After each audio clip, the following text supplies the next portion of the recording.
presented by Mathli Express Music.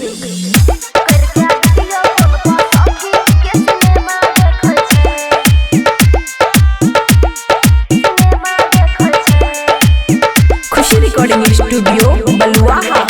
गेलै जब से बाहर सैया हाल चाल पूछै छै। गेलै जब से बाहर सैया हाल चाल पूछै छै। करके वीडियो कॉल पर सखी के सिनेमा देखै छै। करके वीडियो कॉल पर सखी के सिनेमा देखै छै।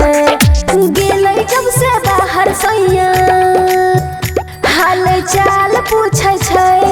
गेलै जब से बाहर सैया हाल चाल पूछै छै। करके वीडियो कॉल पर सखी के सिनेमा देखै छै। करके वीडियो कॉल पर सखी के सिनेमा देखै छै। डीजे गुट मधुबनी डीजे करके वीडियो कॉल पर सखी के सिनेमा देखै छै। सिनेमा देखै छै। करके वीडियो कॉल पर सखी के सिनेमा देखै छै। दिलवा के लाला सा नै कहियो पुराबै छै। केतनो बोलाबै छियै घरे नाही आबै छै। दिलवा के लाला सा नै कहियो पुराबै छै। केतनो बोलाबै छियै घरे नाही आबै छै। हमर जवानी सखी बुरा हाल कइने छै। हमर जवानी सखी बुरा हाल कइने छै।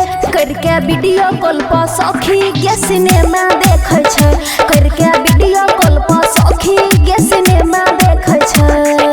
डीजे गुट मधुबनी करके वीडियो कॉल पर सखी के सिनेमा देखै छै। सिनेमा देखै छै। करके वीडियो कॉल पर सखी के सिनेमा देखै छै। गरम जवानी पानी पानी बनल छै। राइटर सुमित साजन दिल्ली जाके पड़ल छै।